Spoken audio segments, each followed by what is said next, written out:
ओम श्री उमामहेश्वराय नमः। संक्षिप्त श्री पद्मपुराण षष्ठी खंड। मरुद गणों की उत्पत्ति, भिन्न भिन्न समुदायों के राजाओं तथा 14 मनवंतरों का वर्णन। श्री भीष्म जी ने पूछा, हे ब्राह्मण, दिति के पुत्र मरुद गणों की उत्पत्ति किस प्रकार हुई? वे देवताओं के प्रिय कैसे हो गए? देवता तो दैत्यों के शत्रु हैं, फिर उनके साथ मरुद गणों की मैत्री क्यों संभव हुई? श्री पुलस्त्य जी ने कहा, हे भीष्म, पहले देवासुर संग्राम में भगवान श्री विष्णु और देवताओं के द्वारा अपने पुत्र पौत्रों के मारे जाने पर दिति को बड़ा शोक हुआ।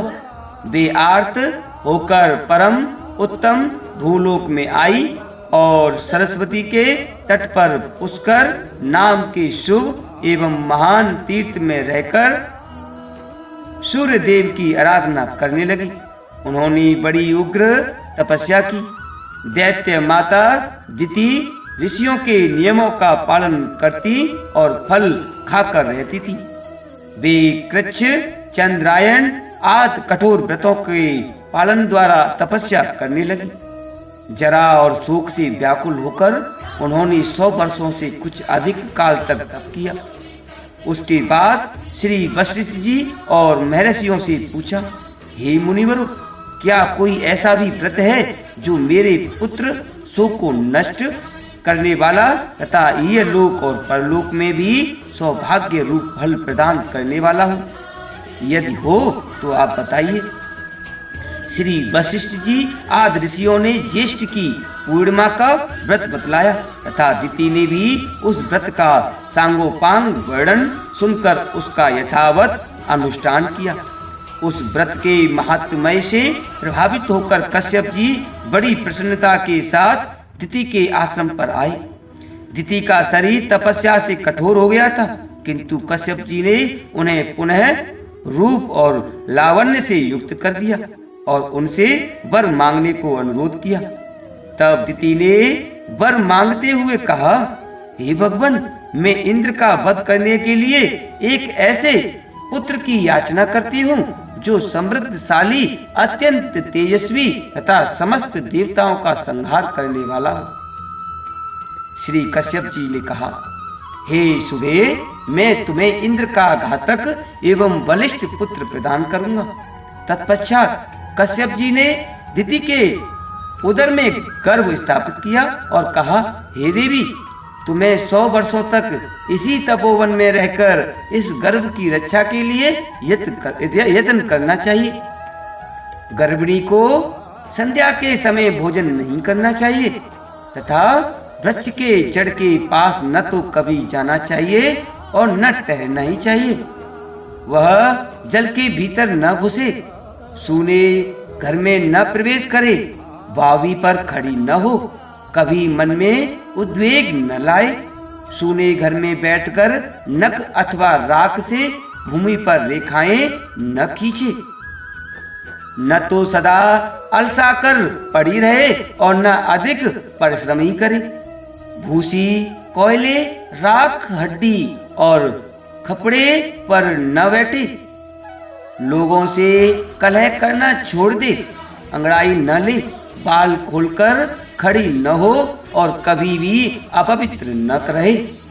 उत्तर की ओर अथवा नीचे सिर करके कभी न सोए, नंगी होकर उद्वेग में पड़कर और बिना पैर धोए भी शयन करना मना है। अमंगल युक्त वचन मुंह से न निकाले, अधिक हंसी मजाक भी न करे, गुरुजनों के साथ सदा आदर का बर्ताव करें, मांगलिक कार्यों में लगी रहें, सर्वौषधियों से युक्त जल के द्वारा स्नान करें, अपनी रक्षा का प्रबंध रखें, गुरुजनों की सेवा करें और वाणी से सबका सत्कार करती रहें। स्वामी के प्रिय और हित में तत्पर रहकर सदा प्रसन्न मुखी बनी रही। किसी भी अवस्था में कभी पति की निंदा न करे। यह कहकर कश्यप जी सब प्राणियों के देखते ही देखते वहां से अंतर ध्यान हो गए। तदनंतर पति की बातें सुनकर दिति विधि पूर्वक उनका पालन करने लगी। इससे इंद्र को बड़ा भय हुआ। वे देवलोक छोड़कर दिति के पास आए और उनकी सेवा की इच्छा से वहां रहने लगे। इंद्र का भाव विपरीत था। वे दिति का छिद्र ढूंढ रहे थे। बाहर से तो उनका मुख प्रसन्न था, किंतु भीतर से वे भय के मारे विकल थे। वे ऊपर से ऐसा भाव जताते थे मानो दिति के कार्य और अभिप्राय को जानते ही न हो, परंतु वास्तव में अपना काम बनाना चाहते थे। तदनंतर जब 100 वर्ष की समाप्ति में 3 ही दिन बाकी रह गए, तब दिति को बड़ी प्रसन्नता हुई। वे अपने को कृतार्थ मानने लगी तथा उनका हृदय विस्मय विमुग्ध रहने लगा। उस दिन वे पैर धोना भूल गई और बाल खोले हुए सो गई। इतना ही नहीं, निद्रा के भार से दबी होने के कारण दिन में उनका सिर कभी नीचे की ओर हो गया। यह अवसर पाकर सचीपति इंद्र दिति के गर्भ में प्रवेश कर गए और अपने वज्र के द्वारा उन्होंने उस गर्भस्थ बालक के 7 टुकड़े कर डाले। तब वे 7 टुकड़े सूर्य के समान तेजस्वी 7 कुमारों के रूप में परिगणित हो गए और रोने लगे। उस समय दानव शत्रु इंद्र ने उन्हें रोने से मना किया तथा पुनः उनमें से एक एक 7 टुकड़े कर दिए।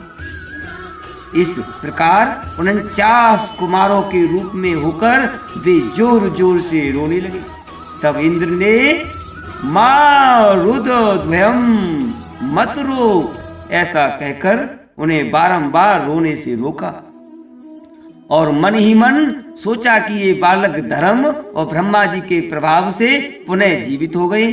इस पुण्य के योग से ही इन्हें जीवन मिला है। ऐसा जानकर वे इस निश्चय पर पहुंचे कि यह पौर्णमासी व्रत का फल है। निश्चय ही इस व्रत का अथवा ब्रह्मा जी की पूजा का यह परिणाम है कि वज्र से मारे जाने पर भी इनका विनाश नहीं हुआ। ये एक से अनेक हो गए हैं, फिर भी उधर की रक्षा हो रही है। इनमें संदेह नहीं है कि ये अवध्य है, इसलिए ये देवता हो जाएं। जब ये रो रहे थे उस समय मैंने इन गर्भ के बालकों को मारुदः कहकर चुप कराया है, इसलिए ये मरुत नाम से प्रसिद्ध होकर कल्याण के भागी बने। ऐसा विचार कर इंद्र ने दिति से कहा, हे माँ, मेरा अपराध क्षमा करो। मैंने अर्थशास्त्र का सहारा लेकर यह दुष्कर्म किया है। इस प्रकार बारंबार कहकर उन्होंने दिति को प्रसन्न किया और मरुदगणों को देवताओं के समान बना दिया। तत्पश्चात देवराज इंद्र ने पुत्रों सहित दिति को विमान पर बिठाया और उनको साथ लेकर वे स्वर्ग को चले गए। मरुदगण यज्ञ भाग के अधिकारी हुए। उन्होंने असुरों से मेल नहीं किया, इसलिए वे देवताओं के प्रिय हुए। श्री भीष्म जी ने कहा, हे ब्राह्मण, आपने आदि सर्ग और प्रति सर्ग का विस्तार के साथ वर्णन किया। अब जिनके जो स्वामी हो उनका वर्णन कीजिए। श्री पुलस्त मुनि जी बोले, हे राजन, जब प्रथु इस पृथ्वी के संपूर्ण राज्य पर अभिषिक्त होकर सबके राजा हुए, उस समय ब्रह्मा जी ने चंद्रमा को अन्न, ब्राह्मण, व्रत और तपस्या का अधिपति बनाया। हिरण्यगर्भ को नक्षत्र, तारे, पक्षी, वृक्ष, झाड़ी और लता आदि का स्वामी बनाया। वरुण को जल, कुबेर को धन का, विष्णु को आदित्यों का और अग्नि को वसुओं का अधिपति बनाया।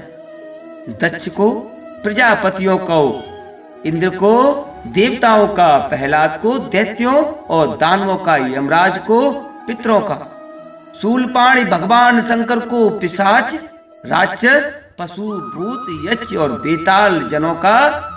बेताल राजों का, हिमालय को, पर्वतों का, समुद्र को, नदियों का, चित्ररथ को, गंधर्व, विद्याधर और किन्नरों का, भयंकर पराक्रमी वासुकी को, नागों का, तक्षक को, सर्पों का, गजराज को, ऐरावत को, दिग्गजों का, गरुड़ को, पक्षियों का, उच्च श्रेवा को, घोड़ों का, सिंह को, मृगों का, सांड को, गौओं का तथा प्लच्छ पाकड़ को संपूर्ण वनस्पतियों का अधीश्वर बनाया। इस प्रकार पूर्व काल में ब्रह्मा जी ने इन सभी अधिपतियों को भिन्न भिन्न वर्ग के राजपद पर अभिषिक्त किया। हे कौरव नंदन, पहले स्वयंभू मनवंतर में याम्य नाम से प्रसिद्ध देवता थे। मरीच आदि मुनि ही सप्त ऋषि माने जाते थे। अग्निग्र, अग्निबाहु, विभु, सवन, ज्योतिष्मान, ध्रुतिमान, हव्य, मेधा, तिथि और वसु, ये 10 स्वयंभू मनु के पुत्र हुए, जिन्होंने अपने वंश का विस्तार किया। ये प्रतिसर्ग की सृष्टि करके परम पद को प्राप्त हुए। यह स्वयंभू मनवंतर का वर्णन हुआ। इसके बाद स्वारोचिष मनवंतर आया। स्वारोचिष मनु के 4 पुत्र हुए, जो देवताओं के समान तेजस्वी थे। उनके नाम हैं नव, नवयस्य, प्रसृति और भावन। इनमें से भावन अपनी कीर्ति का विस्तार करने वाला था। दत्तात्रेय, अत्रि, च्यवन ऋषि, स्तंभ, प्राण, कश्यप तथा बृहस्पति, ये 7 सप्तऋषि हुए। उस समय तुषित नाम के देवता थे। हविंद्र, सुकृत, मूर्ति, आप और ज्योतिरथ, ये वशिष्ठ जी के 5 पुत्र ही स्वारोचिष मनवंतर में प्रजापति थे। यह द्वितीय मनवंतर का वर्णन हुआ। इसके बाद औतम मनवंतर का वर्णन करूंगा। तीसरे मनु का नाम था औतमी। उन्होंने 10 पुत्र उत्पन्न किए, जिनके नाम हैं ईश, ऊर्ज, तनुज, शुचि, शुक्र, मधु, माधव, नवश्य, नव तथा सह। इनमें सबसे छोटा था। ये सब के सब उदार और यशस्वी थे। उस समय भानु संज्ञक देवता और ऊर्ज नाम के सप्तऋषि थे। कोकी, भिंडी, कुतुंड, दालभ्य, शंख, प्रवाहित, मित और सम्मित, ये 7 योग वर्धन ऋषि थे। चौथा मनवंतर तामस के नाम से प्रसिद्ध है। उसमें कवि, पृथु, अग्नि, अकपि, कपि, जन्य तथा धामा, ये 7 मुनि ही सप्तऋषि थे। साध्यगण देवता थे। अकल्मस, तपो धनवा, तपो मूल, तपो धन, तपो राशि, तपस्य, सुतपस्य, परंतप, तपो भागी और तपो योगी, ये 10 मानस मनु के पुत्र थे, जो धर्म और सदाचार में तत्पर तथा अपने वंश का विस्तार करने वाले थे। अब 5वें रैवत मनवंतर का वृतांत श्रवण करो। देवबाहु, सुबाहु, पर्जन्य, सोमप, मुनि, हिरण्य रोमा और सप्ताश्व, ये 7 रैवत मनवंतर के सप्तऋषि माने गए। भूतरजा तथा प्रकृति नाम वाले देवता थे तथा वरुण, तत्वदर्शी, चित्तिमान, हव्यप, कवि, मुक्त, निरुत्सुक, सत्व, विमोह और प्रकाशक, ये 10 रैवत मनु के पुत्र हुए, जो धर्म, पराक्रम और बल से संपन्न थे।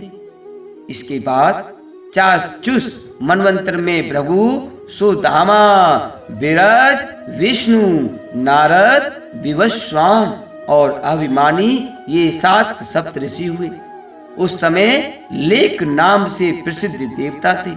इनके सिवा ऋभु, पृथग, भूत, पारिमूल और दिवोका नाम के देवता भी थे।